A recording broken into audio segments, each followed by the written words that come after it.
So there's going to be a lot of source in this video. I'm going to try to explain it the best that I can, my bias, my execution, why I took the trade. You guys are going to want to watch through it to the end, and if you don't have the attention span for that, you probably won't make it in trading, because patience is absolutely crucial.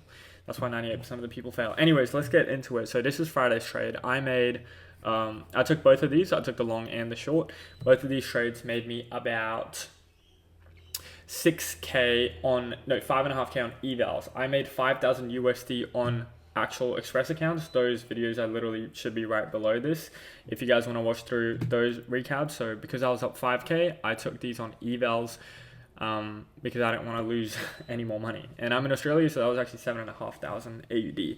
And I'm very happy with that in 1 week as a 21-year-old. But let's get into it. So on ES, I'm going to walk you through why I took this first trade. It's going to start on the hourly time frame. So we can see that ES was very bullish. We swept this low. This low was swept.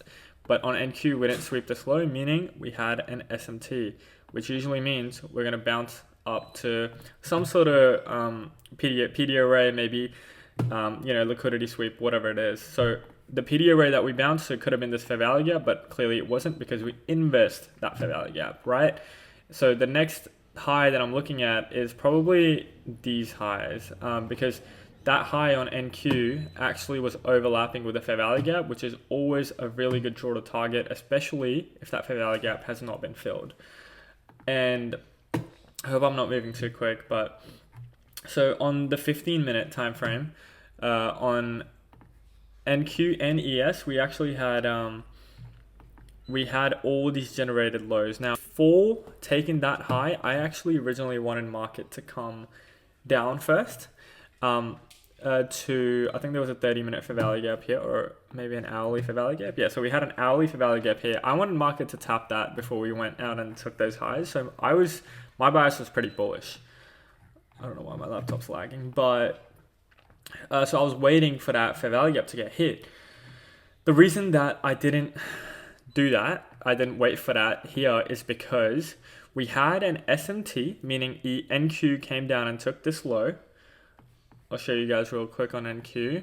It was this low that NQ took, right? Clearly, absolutely swept that shit. And then we had a CRT candle. I'm not going to explain what a CRT is in this video, but you can look up what a CRT candle is.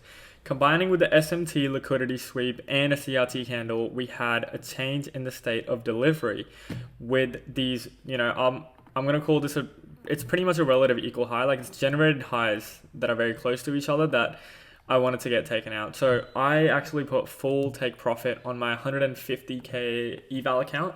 I only need like 1 point. Fuck, my laptop just... Alright, we're back. I passed that account with that trade. Anyways, let's move on to the next trade. I hope that I made that really, really clear. And just for some proof, 150K Express right there. So that being said, let's move on to the next trade. After we came up and we took this high, right? That's the external high that I was talking about, which is overlapping with the fair value gap. We started holding that fair value gap. So that wick is a clear sign that we're holding that fair value gap.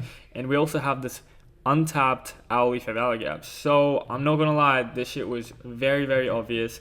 I took it on all of my Apex accounts, and I kind of wish I took it on all of my fundeds, but I only took it on 4 of my Apex evaluation accounts, which I'm 1 trade away from passing. So I saw that price came up, came down, came up again, and then came down and inversed this 1 minute fair value gap.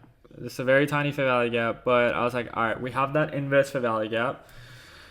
I'm gonna target that 1 hour fair value gap, right? A lot of fair value gappery going on. Again, I love fair value gaps. Like, they are the reason that I'm profitable. So after that 1 minute inverse, I went short. I reckon this would have been an even better entry than that one. If you guys, I bet you some of y'all already took this shit. That 1 minute tap back in. So with that being said, that is all the source I got for you guys. If you want to see me cash this live on YouTube or Discord, bro, YouTube is in my description and it's free. You guys can come cash this shit with me. Peace out.